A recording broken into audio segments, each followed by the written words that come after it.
છો? મજામાં? આજે આપણે પોટેટો લખોટી બનાવીશું. આ પોટેટો છે એને છીણી નાખવાનું છે. તો મેં છીણી લીધી છે અને આ એક ડીપ ફ્રાય હશે. બહુ જ મસ્ત મજાની નવી વેરાયટી છે. તો વિદેશી છે પણ આપણે તો આપણી સ્ટાઇલમાં બનાવીશું. ભાઈ ગુજરાતી છે તો આપણે ભાવવો તો જોઈએ, એટલે આપણે આપણી રીતે બનાવીશું. તો એના માટે મેં 3 નંગ બટાકા લઈ લીધા છે અને આપણે બટાકાને છીણી લેશું.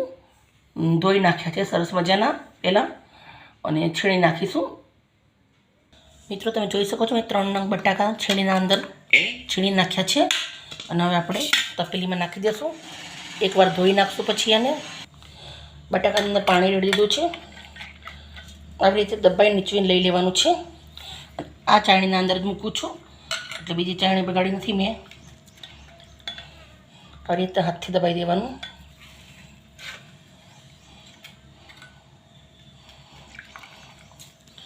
જરૂર પડે એટલો લોટ નાખીશું આપણે. 5 મિનિટ રાખી દઈશું જેથી કરી પાણીનો ભાગ બધો નીકળી જાય. મિત્રો તમે જોઈ શકો પાણી બધું નીકળી ગયું છે. તપેલી અંદર ટ્રાન્સફર કરી લીધું છે. એક કટકો ગાજર છીણી લીધું છે. ગાજર પણ આપણે આના અંદર નાખવાનું છે.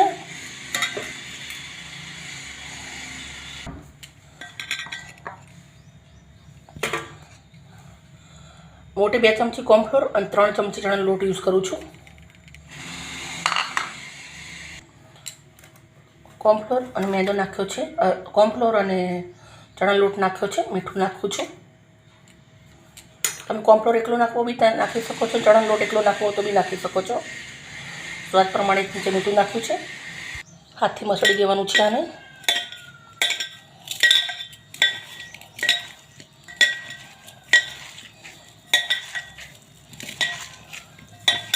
હાથથી મસળી દઈશું સરસ મજાનું આને. મિત્રો તમે જોઈ શકો છો મેં હાથથી સરસ મજાનું મિક્સ કરી દીધું છે. તેલ પણ ગરમ મૂકી દીધું છે. આપણે મિશ્રણ લેવાનું છે અને આવી રીતના નાની લખોટી હોય એવી રીતના તેલના અંદર મૂકી દેવાનું છે. મેં બહુ લોટનો ઉપયોગ નથી કર્યો. વધારે કરવો તો બી કરી શકો છો.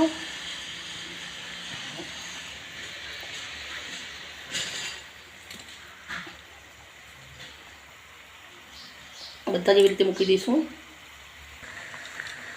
નાના લખોટી જેવા બધા જ મૂકી દીધા છે અંદર.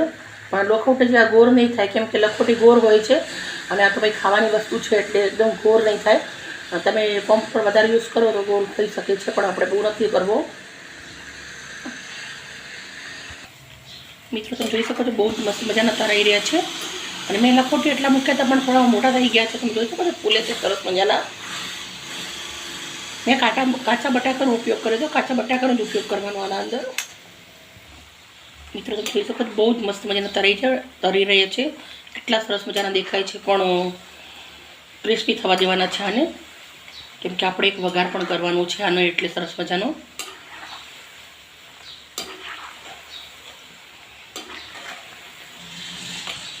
આજે અમારે ઘરની બાજુ ફર્નિચરનું કામ ચાલુ છે, એટલે આ ફર્નિચરનો અવાજ આવે છે વિડીયોના અંદર. કેમ કે આપણા બાજુવાળાને તો ના કહેવાય ને, તમે બંધ કરી દો મારે વિડીયો બનાવવો છે એટલે ભાઈ આજે થોડું ડિસ્ટર્બ થાય છે, સોરી. મસ્ત મજાના તરાઈ ગયા છે, એકદમ સરસ મજાના. આપણે થાળીની અંદર કાઢી દઈશું મારે.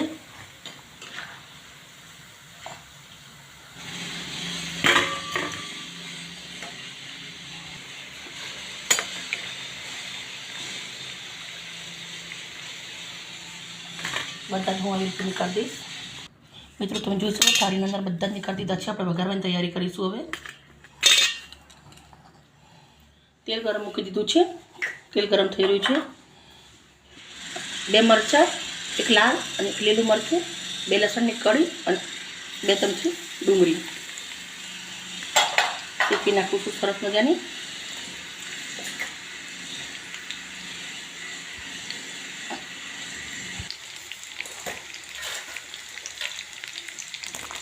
ગાજર, કેપ્સિકમ,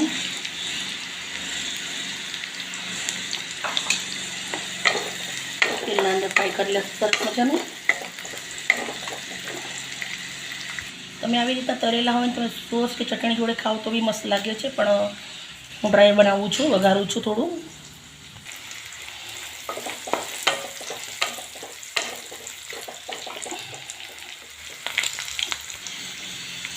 સોસ કરી લઈશું થોડા આપણે.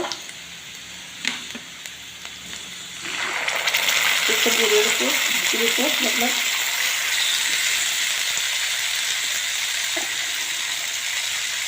અડધી ચમચી સોયા સોસ. સોયા સોસ બહુ નહીં નાખવાનું, નકર કલર બેકાર થઈ જાય.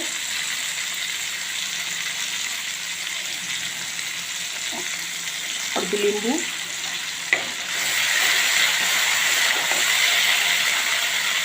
થોડું પાણી, ઉકળવા દઈશું સરસ મજાનું. એક પીસ મીઠું નાખું છું.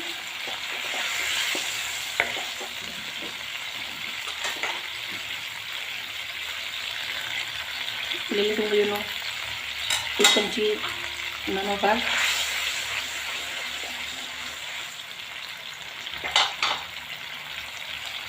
થોડી મરચી નાખી દઈશું.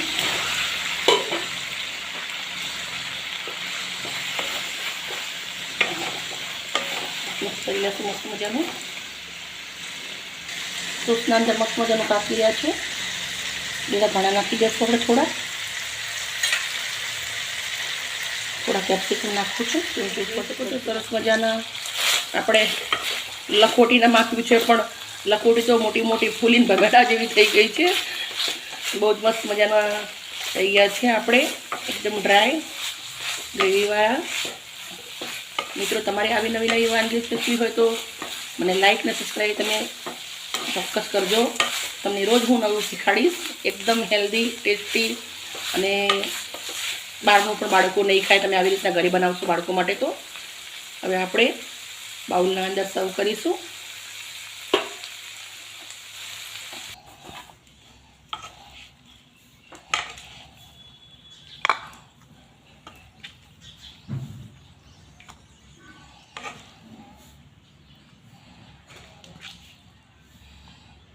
તમારા બાળકો મંચુરિયનના શોખીન હોય તો તમે આવી રીતના બનાવી આપજો. આજીનોમોટોનો ઉપયોગ નહીં થાય અને તમારા બાળકોની સેહત પણ બહુ સરસ રહેશે તમે ઘરે બનાવીને આપશો તો. એમ